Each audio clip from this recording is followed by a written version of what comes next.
नमस्कार, मैं professor doctor NP. Singh आप सभी का इस जीविता चैनल में स्वागत करता हूँ। आज हम लोग सर्वांगासन के दूसरे एपिसोड में हैं। पहले एपिसोड में हम लोगों ने सर्वांगासन से लेकर कई चीज़ों की चर्चा की थी, जिसमें हम लोगों ने सर्वांगासन की व्याख्या की थी, उसके शरीर के किस किस फिजियोलॉजिकल सिस्टम को प्रभावित करता है उस पर चर्चा की थी। चक्र के साथ सर्वांगासन का क्या संपर्क है उस पर भी चर्चा हुई थी, और चक्र का और पंचमहाभूत में किस किस पंचमहाभूत को चक्र ये आसन प्रभावित करता है या किस तरह से उसके साथ इसके संबंध है, उस पर भी हम लोगों ने विस्तृत व्याख्या की थी, और इसके लिए आप लोग हमारे पहले एपिसोड को देख सकते हैं। अब आज हम लोग चर्चा करेंगे सर्वांगासन की ही। उससे आगे हम लोग एनाटॉमिकल स्ट्रक्चर पर जाएंगे कि सर्वांगासन जब हम करते हैं तो वो हमारे पहले एनाटॉमिकल स्ट्रक्चर पर या शरीर के स्तर पर हमारे किस किस मांसपेशी या मसल्स को प्रभावित करते हैं। तो जब भी हम लोग पहले करते हैं तो आसन की ये प्रक्रिया में सिंपल हम लोग जानते हैं कि ये आसन हम लोग इस तरीके से ये आसन में एक व्यक्ति रहता है, और इस परिस्थिति में अगर कोई रहता है तो सबसे पहले आप देखेंगे कि यहाँ पे हमारे बाइसेप्स है, यहाँ पे वो बाइसेप्स को प्रभावित होता है। ठीक है, बाइसेप्स मसल्स जो हाथ में है वो प्रभावित होते हैं, उसको करते हैं। यहाँ पे हमारे सेरेटस एंटीरियर है वो प्रभावित होते हैं। ठीक है, यहाँ पे स्पाइनल एक्सटेंसर है, रेक्टस एब्डोमिनिस है पेट में, ये करते हैं। इलियोस्वास है यहाँ पे, वो करते हैं। फिर यहाँ पे हमारे हैमस्ट्रिंग्स हैं, ग्लूटियस मैक्सिमस है, सोलियस है, ये सारे मसल्स हमको प्रभावित कर ये आसन से प्रभावित होते हैं इस आसन में। तो इतने ज़्यादा जब अब ये आसन जब करेंगे इतने ज़्यादा मांसपेशियों को प्रभावित करते हैं, और जैसा कि मैंने पहले एपिसोड में कहा था कि इसका नाम ही है सर्व अंग आसन, यानी शरीर के सारे अंग को यह प्रत्यक्ष या परोक्ष प्रभावित करता है। तो आपने इस तरह भी देखा कि इतने मसल्स को करता है, यानी कि हमारे ऊपर से लेके नीचे तक करता है, और जो पोज रहती है उसमें हमारे इस नेक रीजन को भी ये करता है, और ब्लड सर्कुलेशन हमारे रक्त का संचालन हमारे मस्तिष्क की तरफ भी थोड़ा बढ़ जाता है। तो ये है, तो इस तरह अगर हम देखें तो ये सबसे ज़्यादा हमारे आर्म्स, शोल्डर्स इसको प्रभावित करता है, बैक रीजन में है, अपर बैक, मिडिल बैक इसको प्रभावित करता है।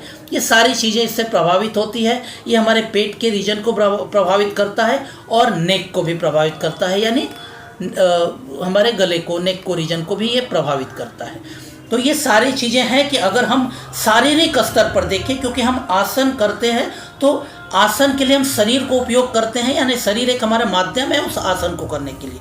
लेकिन आसन सिर्फ शरीर नहीं है, आसन सिर्फ शरीर को प्रभावित नहीं करता है। शरीर एक माध्यम है, और शरीर के माध्यम से हम मस्तिष्क तक पहुंचते हैं। मस्तिष्क से भी अगर हम और अंदर जाना चाहें तो हम व्यक्ति के एक इनर सेल्फ की तरफ पहुंचते हैं, उसके अपने सोल या आत्मा या सेल्फ जो है उसके अंदर की शुद्ध जो व्यक्ति है या वो आत्मा है उस तक पहुंचते हैं। ये है, हमने पिछले एपिसोड में हम लोग चक्र और ये की बात की थी। तो ये सिर्फ स्ट्रक्चर नहीं है, लेकिन चूँकि एक व्यक्ति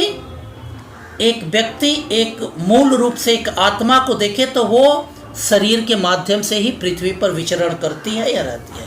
तो इसलिए उस जगह तक हम इस योग की या आसन की उस पूरे प्रभाव को, लाभ को पहुंचाना है, तो उसके लिए शरीर हमारा माध्यम है, और माध्यम है तो उसमें वो सारे मांसपेशियां भी माध्यम है, वो सही रहेंगी तो उसी माध्यम से हम पहुंचेंगे। इसलिए ये आसन शरीर को तो पुष्ट करता ही है, लेकिन अगर हम शरीर तक ही रह गए तो हम सिर्फ एक फिजिकल एक्सरसाइज ही कर रहे हैं, तब आसन नहीं कर रहे हैं। आसन जब कर रहे हैं तो शरीर के अवयव या शरीर के भाग को हम उपयोग कर रहे हैं, उसके मूवमेंट कर रहे हैं, या उसका अलग अलग रूप में हम उपयोग कर रहे हैं। उसके साथ हम अपने प्राण का उसके साथ सम्मिश्रण कर रहे हैं। प्राण मतलब जो हम ब्रीदिंग लेते हैं, लेकिन ब्रीदिंग ही प्राण नहीं, ब्रीदिंग के साथ जो हमारे प्राण का आयाम होता है उसको करते हैं, और उसके साथ हम अपने मानस को जोड़ते हैं। यानी हम शरीर, प्राण और मानस को जब जोड़ के कोई भी आसन या कोई भी पोस्चर करते हैं, और उसमें हमारे शरीर के मूवमेंट के साथ साथ हमारे प्राण का संचयन, और प्राण के संचयन के साथ साथ हमारे उसके मानस के साथ एक कोऑर्डिनेशन अगर होता है, तब वो हम आसन के रूप में करते हैं।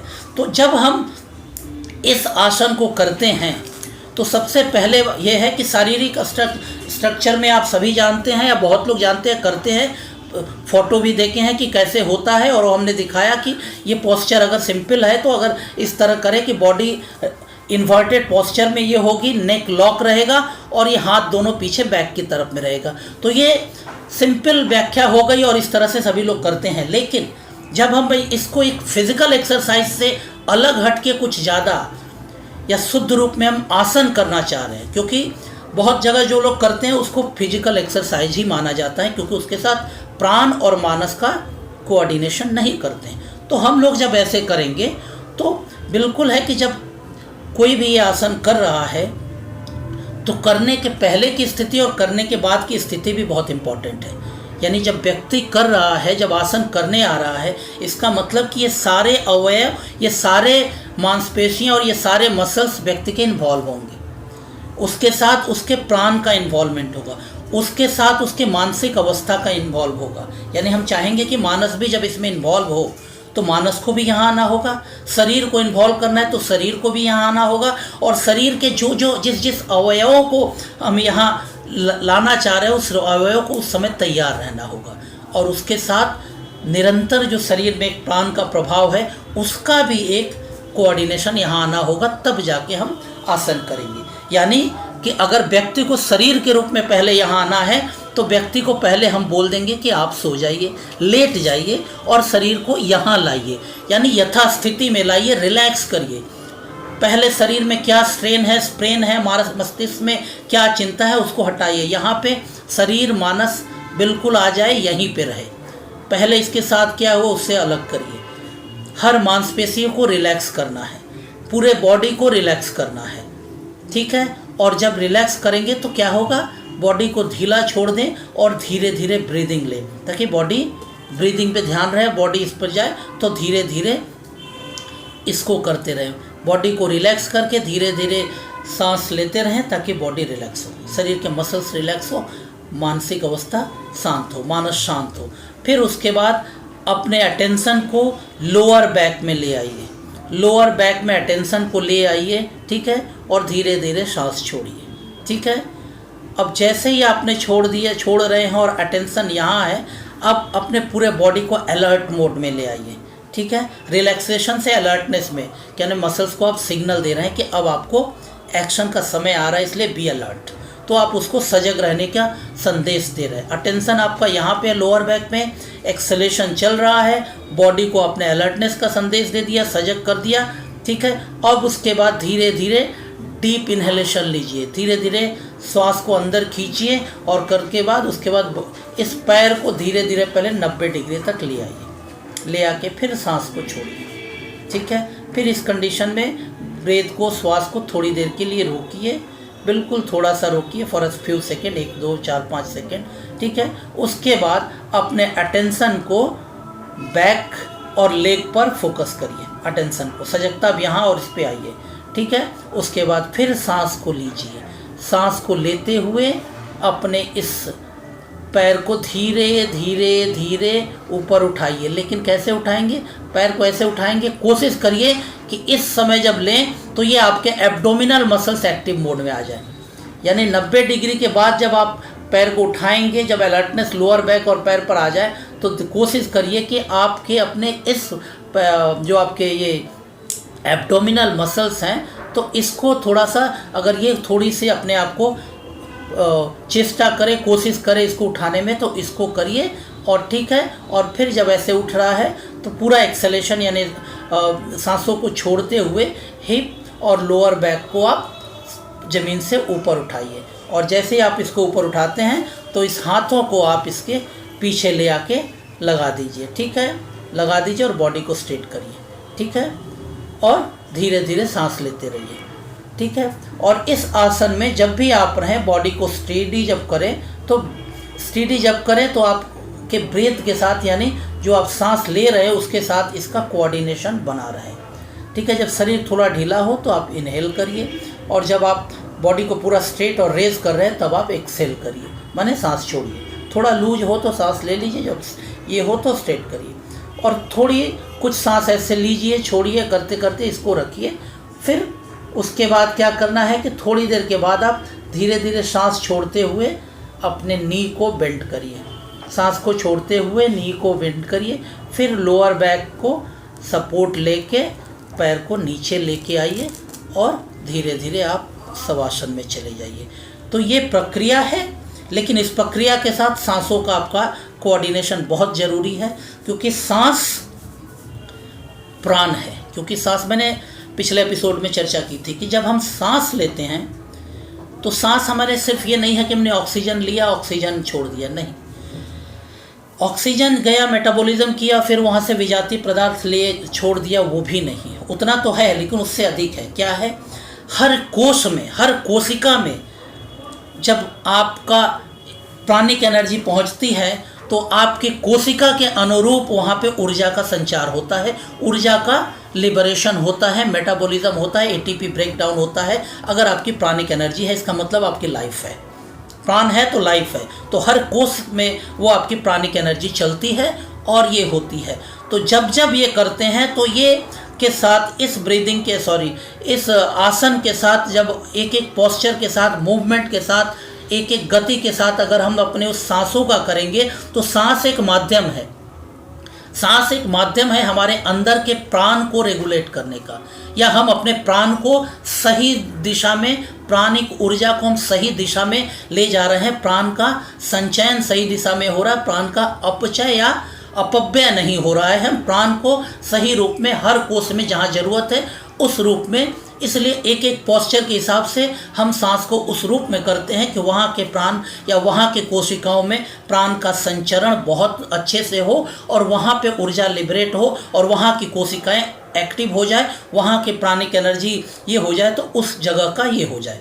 और जब आपकी प्राणिक एनर्जी ठीक हो जाती है, यानी जब प्राणिक एनर्जी ठीक हो जाती है तो कंडक्शन भी ठीक हो जाता है, और कंडक्शन जब ठीक होता है तो आपके मानस भी ठीक होता है। और तीसरी बात जो मैंने पहले ही कही थी कि जब इसके साथ करते हैं तो हमारा अटेंशन और अलर्टनेस, ये बहुत फोकस है कि जब हम आसन करते हैं तो हमारा अटेंशन कहाँ है, अलर्टनेस कहाँ है। तो हम अटेंशन और अलर्टनेस के साथ करते हैं तो हमारा मेंटल फोकस उस शरीर के उस भाग पे रहता है, उस आसन की प्रक्रिया पे रहता है, और उसके साथ हमारे सांसों का जो रेगुलेशन है वो भी रहता है। तो हमारे अलर्टनेस के साथ ब्रीदिंग रेगुलेशन और बॉडी मूवमेंट, ये तीनों को हम एक साथ जोड़ के करते हैं, यानी हमारा बॉडी तो हो ही रहा है, हमारी प्राणिक एनर्जी भी हो रही है और साथ में हमारा मानस भी, तीनों एक रिदम में काम कर रहे हैं। तो निश्चित ही है कि हमारा जो अंदर का सेल्फ है, हमारे अंदर का जो सोल है, वो बिल्कुल ही उस समय कहीं न कहीं रूप से तीनों को एक कोऑर्डिनेशन में रख के कर रहा है। उस समय जो व्यक्ति है वो व्यक्ति है, वो सही मानों में व्यक्ति है जिसका शरीर, प्राण और मानस तीनों एक बन के एक यूनिट के रूप में काम कर रहे हैं। अगर आसन के साथ हम इस तीनों को एक यूनिट बना लेते हैं, तब आप जानिए कि योग की प्रक्रिया में आप उस जगह पहुंच गए हैं कि अब आप एक साधारण मनुष्य से एक अगले स्तर पर जा सकते हैं, क्योंकि उस समय आप सिर्फ शरीर नहीं रहते, सिर्फ प्राण नहीं रहते, सिर्फ मानस नहीं रहते, तीनों को कोऑर्डिनेशन करके एक सिंगल यूनिट की करते हैं। शरीर वही करता है जो प्राण चाहता है, प्राण वही करता है जो मानस चाहता है, मानस जो बोलता है वही प्राण और वही शरीर करता है। तो इस कोऑर्डिनेशन के रूप में हम लोग ये काम करते हैं तो ठीक होता है। अब मैंने कहा था कि आसन जो करते हैं बिल्कुल है कि हम सिर्फ शरीर के लिए नहीं करते, बहुत चीज़ों के लिए करते हैं, लेकिन शरीर हमारे लिए माध्यम है। शरीर माध्यम है तो शरीर के हर अवयव माध्यम है, तो इसलिए हम अवयव को ठीक रखेंगे, शरीर के हर पार्ट्स को ठीक रखेंगे और उसके साथ प्राण को रेगुलेट करेंगे तो प्राण भी ठीक रहेगा, हमारे मानस भी ठीक रहेगा, हमारा चिंतन भी ठीक रहेगा। तो इसलिए शारीरिक स्तर पर ये जब करते हैं तो सबसे ज़्यादा ये हमारे कंधों को पुष्ट करता है, यानी शोल्डर को स्ट्रेंथ करता है, हमारे नेक को, गले को ठीक करता है, ठीक है, हमारे पैरों के अलग अलग मांसपेशियों को ये बहुत बड़ा टोनिंग करता है, स्ट्रेंथन करता है। हैमस्ट्रिंग हो या हमारे काफ मसल्स है, बहुत ज़्यादा लोगों को काफ मसल्स में प्रॉब्लम होती है, ये होती है। और जब हम लोग खड़े रहते हैं या चलते हैं तो हम लोग अक्सर रक्त का संचालन तो नीचे की तरफ हो जाता है, लेकिन जो रिवर्स जो डीऑक्सीजनेटेड ब्लड या विजातीय जब पदार्थ नीचे से ऊपर जाता है तो गुरुत्वाकर्षण के विपरीत काम करना, अगेंस्ट द ग्रेविटेशन काम करता है। तो यहाँ के जो वेनस में जो वॉल्व हैं उनको बहुत ये होता है, इसलिए कई बार जो बहुत देर तक खड़े होते हैं उनको वेरिकोज वेन या बहुत तरह के रोग आती हैं। तो ये आसन जब हम करते हैं तो ऊपर से जो विजातीय द्रव्य हैं बड़े आसानी से, इसके लिए हार्ट को बहुत मेहनत नहीं करनी पड़ी, आसानी से गुरुत्वाकर्षण की शक्ति से ऊपर से माने ये ब्लड वापस जल्दी चले आते हैं। तो इसलिए पैर के या शरीर के निचले हिस्से में जो भी हमारे डीऑक्सीजनेटेड ब्लड है या विजातीय पदार्थ जमा है वो बड़े आसानी से वापस हृदय की तरफ आ जाते हैं और ब्लड हमारे बहुत अच्छी तरह से और विषमुक्त हो जाते हैं या रक्त का शुद्धिकरण हो जाता है। तो ये आसन बहुत है कि हमारे पेरिफेरल पार्ट में, विशेषकर लोअर पार्ट में जो भी हमारे द्रव्य जमा है विजातीय पदार्थ, उसका कम मेहनत से वापस उसका शुद्धिकरण हो जाता है और यहाँ पे फ्रेश ब्लड जाती है। तो ये हमारे बहुत बड़ी ये है। और ये आसन जब हम करते हैं तो सबसे बड़ी चीज़ है कि हमारे बैक मसल्स के साथ साथ पूरे स्पाइन को ये स्टिमुलेट करता है। और स्पाइन का मतलब है कि हर जितनी वर्टिब्रा है, हर वर्टिब्रा से हमारे नर्व्स निकले हैं और वो नर्व्स जाके शरीर के अलग अलग अंगों के साथ जुड़े हुए हैं। उस अंगों के साथ मस्तिष्क का प्रत्यक्षतः संपर्क हो रहा है। तो ये स्पाइन ये है, यानी अगर स्पाइन को हम फ्लेक्सिबल करते हैं तो हमारे मानस से हमारे शरीर के हर अंगों का जो संपर्क है उस संपर्क को हम और ज़्यादा स्वास्थ्यप्रद बनाते हैं। तो इसलिए स्पाइन का हेल्थी हमेशा योग में कहा जाता है कि आपके स्पाइन जितने अच्छे हैं उतने अच्छे आपके स्वास्थ्य है या आप उतने ज़्यादा आप जवान हैं। तो जवान का मतलब है कि आपका मेंटल फिजिकल कोऑर्डिनेशन, शारीरिक और मानसिक दोनों के बीच का संपर्क हर समय सही बना रहे कि शरीर में जो भी घट रहा है मस्तिष्क तुरंत उसका नोटिस ले रहा है और मस्तिष्क जो भी संदेश दे रहा है शरीर उसके अनुरूप काम कर रहा है। तो इसके लिए हमारे स्पाइन को या हमारे मेरुदंड को ठीक रहना जरूरी है और ये आसन उस मेरुदंड को ठीक रखता है। तो मेरुदंड को ठीक रखने का मतलब है कि शरीर के साथ मानस का जो भी तंत्रिका तंत्र के माध्यम से संपर्क है उनका जो कंडक्शन है, सेंसरी और मोटर कंडक्शन, तो सेंसरी मोटर कंडक्शन को जब आप ठीक करते हैं तो कहीं ना कहीं आपके मस्तिष्क के अलग अलग एरिया के सेक्शन के जो भाग है वो काम अच्छे से कर रहे हैं। तो ये बहुत बड़ा इम्पॉर्टेंट है। जब हम इसको ऐसे करते हैं तो जाहिर बात है कि गले में हमारे थायराइड और पैराथायराइड को ये स्टिमुलेट करता है, बैलेंस का। तो क्या होता है कि हमारे जो हार्मोन यहाँ से सिक्रीट होते हैं, हार्मोन का जो यहाँ से श्रवण होता है उसका भी ये कंट्रोल करते हैं, रेगुलेट करते हैं कि अच्छे से हो ये करें।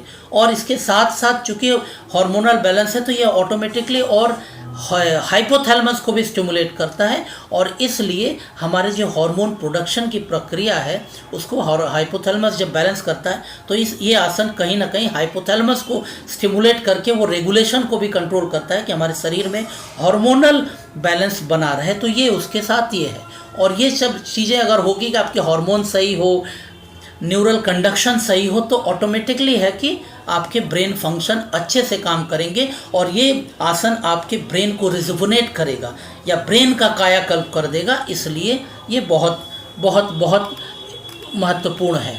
ठीक है। अब क्या है कि ये जो है जब हम आसन को ऐसे करते हैं तो ये क्या करता है, ये जो चिन्ह है, चिन्ह हमेशा प्रेशर देता है स्टर्नम को। स्टर्नम यहाँ है, अगर ऐसे करते हैं तो ये स्टर्नम को हमारा यहाँ से लेके यहाँ तक स्टर्नम है उसको प्रेशर देता है। तो ये जब प्रेशर देता है तो ये प्रेशर क्या करता है कि हमारे जो upper part top of the lungs है तो वहाँ से रेस्पिरेशन को प्रिवेंट करता है। इसलिए हम लोअर लंग्स को ज़्यादा यूज़ करते हैं इस तरह के आसन करने में। तो ये टॉप ऑफ लंग्स को यूज़ करेगा तो हमारे बहुत से रेस्पिरेटरी प्रॉब्लम को इम्प्रूव करेगा। और जैसे ही कि हम रिवर्स कर रहे हैं, और मैंने कहा कि ये मणिपुर चक्र पिछले एपिसोड में कहा था कि ये मणिपुर चक्र और फायर एलिमेंट को ज़्यादा डायरेक्ट स्टिमुलेट करता है, तो हमारे डाइजेस्टिव प्रॉब्लम और कॉन्स्टिपेशन इस दोनों को बहुत अच्छे से ये हमारे शरीर को इस फंक्शन को कंट्रोल करता है। ठीक है। वेरिकोज वेन हमारा शरीर में, जैसा मैंने कहा, वो उसको ठीक करता है। शरीर में ब्लड सर्कुलेशन बहुत अच्छा हो जाता है, और विशेषकर स्टैग्नेंट जो ब्लड कहीं रुक गया है, सही से फ्लो नहीं होता है, क्योंकि बॉडी को हम रिवर्स इन्वर्टेड करते हैं, तो कहीं रुका हुआ ब्लड भी रहेगा तो वो ऑटोमेटिकली वापस आ जाएगा। इस तरह होगा। ये रेगुलर करने से, चूँकि इसमें हम लोग एब्डोमिनल मसल्स को यूज़ करते हैं, अगर पोस्चर में, जैसे मैंने कहा, अगर जब हम एब्डोमिनल मसल्स को एक्टिव इन्वॉल्वमेंट में लेने लगेंगे तो हमारा एब्डोमिनल या बेली फैट कम होता है, बर्न करता है, ये होता है। और इस आसन में चूँकि हर शरीर के हर ऑर्गन को प्रत्यक्ष या परोक्ष हम लोग प्रभावित करते हैं, तो हमारे शरीर के डिटॉक्सिफिकेशन या विषमुक्त क्रिया जो शरीर के सारे भाग में होती है, ठीक है। तो ये सारी चीज़ें होती है। ये हाइपोथायरॉयडिज्म में विशेषकर बहुत कारगर होता है। कभी कभी हमारे हेडेक भी हो तो उसको भी हमारा ये करता है। तो ये सारी चीज़ें हैं। हाँ, कुछ चीज़ें हैं जहाँ पे हम लोग ये आसन नहीं करते, जैसे बैक एक हो या बैक पेन हो। अगर पीछे कोई पेन हो तो नहीं करना चाहिए, क्योंकि हो सकता है कोई इंजरी हो। स्पॉन्डिलाइटिस हो, यानी हमारे स्पाइन रीजन में, कोई वर्टिब्रल रीजन में अगर इन्फ्लामेशन है तो वहाँ बिल्कुल मत करिए, क्योंकि ये और इन्फ्लामेशन को एग्रावेट कर सकता है, बढ़ा सकता है, इसलिए नहीं करना चाहिए। हार्ट में कोई बहुत बड़ा प्रॉब्लम हो तो मत करिए, कभी मत करिए। अंदर के जो हमारे ऑर्गन है, भाग है, अगर बहुत कमज़ोर है किसी वजह से, चाहे स्प्लीन हो, लीवर हो, किडनी हो, या थायराइड ग्लैंड ही बढ़ गया हो, तो उस समय ये आसन नहीं करें, बिल्कुल नहीं करें। हाइपरटेंशन या ब्लड प्रेशर बहुत ज़्यादा बड़ा हो तब भी मत करिए। माताएं जब प्रेग्नेंट हो और या जब समय मासिक का समय हो, मेंस्ट्रुएशन हो, उस समय बिल्कुल ना करें ये आसन को। गले में या कानों में कोई बहुत इन्फेक्शन हो या किसी भी तरह का संक्रमण हो तो उस समय इससे बचना चाहिए। ये हमारी ये है। अब ये हमने बेसिक इस पर चर्चा कर ली कि आसन हम लोग कैसे करेंगे। लेकिन आपके पास जब व्यक्ति आता है, आप समझते हैं कि इसको ये आसन कराना चाहिए, लेकिन मैंने पहले जैसा कहा, आसन करने के पहले और आसन करने के बाद की भी प्रक्रिया बहुत इम्पॉर्टेंट है। जैसे मैंने कहा कि आसन जब करेगा तो व्यक्ति को हम रिलैक्स करेंगे, वर्तमान में लाएंगे, पहले क्या है उससे हटाएंगे, वर्तमान में लाएंगे, शरीर को हम रिलैक्स करेंगे, और तब हम आस्ते आस्ते अलर्टनेस और अटेंशन देंगे एक एक मसल्स को इन्वॉल्व करने के लिए। तो जब हम व्यक्ति मेरे पास आ रहा है तो पहले हमको ये समझना होगा कि जब उस व्यक्ति को हम अलर्टनेस या अटेंशन देंगे तो उसके मसल्स क्या तैयार हैं काम करने के लिए, उस पोस्चर में या उस अवस्था में शरीर, इस आसन के लिए जो शरीर की जो अवस्था होती है, जिस आसन में ये शरीर का पोस्चर बदलता है, उसके लिए उसके शरीर तैयार हैं क्या। तो ये बहुत महत्वपूर्ण है। इसलिए बहुत बार हम लोग कोई एक आसन करने के पहले कुछ ऐसे आसन या कुछ ऐसे हम लोग पोस्चर कराते हैं ताकि शरीर उस आसन को करने के लिए तैयार हो, क्योंकि इस आसन को करने के लिए कई चीज़ें इन्वॉल्व है जो थोड़ा मजबूत चाहिए, थोड़ा इन्वॉल्वमेंट चाहिए। तो वो अगर नहीं है तो आसन ठीक से नहीं भी कर सकता, और करते समय व्यक्ति पर वो इंजरी भी हो सकती, कुछ दुर्घटना भी घट सकती। इसलिए हम लोग पहले अगर सर्वांगासन करना है तो उसके लिए कुछ आसन पहले कर लेते हैं तो अच्छा रहता है, जिसको हम लोग बोलते हैं कि पूर्वासन, यानी आसन करने के पहले का आसन है। अब अगर करें तो अगर हम सूर्य नमस्कार के अभ्यास करें सर्वांगासन करने के पहले, तो सूर्य नमस्कार में करने में हमारे क्या है कि विशेषकर बैक मसल्स जो हैं थोड़ा खुल जाते हैं, वहाँ रक्त संचालन बढ़ जाता है। बैक के मसल्स हो, शोल्डर हो, नेक हो, ये थोड़े मसल्स खुल जाते हैं, रिलैक्स हो जाते हैं, तब हमको सर्वांगासन करने में सुविधा होती है। तो जो पहली बार कर रहे हैं वो अगर इस तरह के आसन करके तब सर्वांगासन में जाए तो उनको बेहतर होगा और अच्छा काम होगा। नौकासन वो है, नौकासन करने पर हमारे पेट के मसल्स को स्टिमुलेशन मिलेगा, या इसकी स्टेमिना, इसकी स्ट्रेंथ बढ़ेगी, जो कि सर्वांगासन के लिए बहुत ज़्यादा ज़रूरी है। जो लोग नहीं जानते या नहीं करते, पेट के मसल्स को नहीं इन्वॉल्व करते, सीधे सीधे पीछे हाथ लगा के करते हैं। लेकिन अगर शुरुआती पोज में जब इसको हम 90 डिग्री से ऊपर ले रहे हैं तो उस समय अगर हम पेट के मसल्स को थोड़ा एक्टिवली इन्वॉल्व करते हैं तो क्या है कि हमारे सिर्फ पेट के मसल से स्ट्रॉन्ग नहीं होते, इसके अंदर जो एब्डोमिनल ऑर्गन है उसको भी वो स्टिमुलेट करता है, और अंदर के कई फंक्शन को, डाइजेशन, कॉन्स्टिपेशन को ये करता है। तो इसके लिए अगर नौकासन का प्रैक्टिस करें तो हमारे ये मसल्स थोड़ा स्ट्रांग होता है, तो ये आसन करने के पीछे ये है। सेतुबंधासन करते हैं तो हमारे नेक के मसल, माने गर्दन के, कंधे के यानी कि शोल्डर के, पीछे के और पैर के मसल्स, हिप के मसल्स, ये स्ट्रांग होते हैं, मजबूत होते हैं। तो सर्वांगासन के पहले ये करना ज़्यादा है, ये है। अब तो ये होगा, ये आसन करने के बाद ये करेंगे। लेकिन आसन करने के बाद, आसन आपने करा दिया सर्वांगासन को और करने के बाद व्यक्ति को बोला कि अब जाइए आप काम करिए, तो ये भी गलत है। क्योंकि आसन करने के बाद जब सर्वांगासन कर रहे हैं तो बॉडी की फिजियोलॉजी उस समय उस हिसाब से काम कर रही है, मसल्स उस आसन के हिसाब से एक्टिव मोड में है कि हमको अभी इस रूप में रहना है। और सडनली अचानक आप उसको नॉर्मल में ले आकर दौड़ा दिए तो मसल्स अभी भी पूर्व अवस्था में या नॉर्मल अवस्था में नहीं आएगा, तो मसल्स कॉन्ट्रैक्शन होने की चांस है। ब्रेन को फीडबैक गलत जाएगा तो बहुत ज़्यादा ब्रेन और बॉडी का कोऑर्डिनेशन जो आपने बनाया है वो डिस्टर्ब हो सकता है। इसलिए आसन करने के बाद हमको फॉलो अप आसन या पूर्ववर्ती आसन करना पड़ेगा ताकि बॉडी हमारी फिर नॉर्मल मोड में आ जाए। तो इसलिए बेहतर है कि इस आसन करने के बाद आप शवांगासन में चले जाए, शवासन में चले जाइए और बॉडी को रिलैक्स करिए। धीरे धीरे धीरे बॉडी रिलैक्स होके फिर अपने नॉर्मल हर मसल्स अपने ये में आ जाए। और जो भी आसन की वजह से, सर्वांगासन की वजह से जिस मसल को आपने दूसरे अलर्टनेस और अटेंशन के मोड में लाया था, वहाँ से बॉडी ये जाए और उस मेंटल फोकस से, उस स्ट्रेस कंडीशन से शरीर और मसल्स आस्ते आस्ते बाहर आ जाए, रिलैक्स हो जाए। बॉडी जब एकदम न्यूट्रल पोजीशन में आ जाए तब आप उस व्यक्ति को कहिए कि आप नॉर्मल आसन में जाइए। तो ये रहा आज का, और ये हमारे सर्वांगासन का दूसरा और अंतिम पार्ट। तो हमने दोनों पार्ट में हम लोगों ने सर्वांगासन को डिटेल्स में उसको पर चर्चा की। और आप सभी को अच्छा लगे तो इसको लाइक करिए, सब्सक्राइब करिए, शेयर करिए, लोगों से बताइए। और आप भी और क्या जानना चाह रहे हैं बताइए। हम लोग सिर्फ योग और प्राकृतिक चिकित्सा या मर्ग थेरेपी नहीं, हम लोग वैदिक विज्ञान पर काम कर रहे हैं, वैदिक चिकित्सा पर काम कर रहे हैं, वैदिक साहित्य पर काम कर रहे हैं। तो इसको लेके जो भी चीज़ें आप लोग को जाननी हो या कुछ राय हो, अपनी राय बताइए, उस पर करेंगे। कुछ दिन पहले हम लोगों ने रामायण के चरित्र को लेकर आज के परिदृश्य में मानस की व्याख्या की थी कि हम मानसिक स्वास्थ्य को किस तरह वहाँ से उस माध्यम से हम लोग उसको एक चिकित्सा के रूप में कर रहे हैं। वो 5 भागों में आए थे, लोगों ने उसको बहुत सराहा था। आप भी जिन लोगों ने नहीं देखा है यूट्यूब पर अवेलेबल है, इस चैनल पर देखिए। और फिर अगले एपिसोड या अगले ये में मिलेंगे किसी और नए टॉपिक से। तब के लिए आप सभी को नमस्कार, धन्यवाद।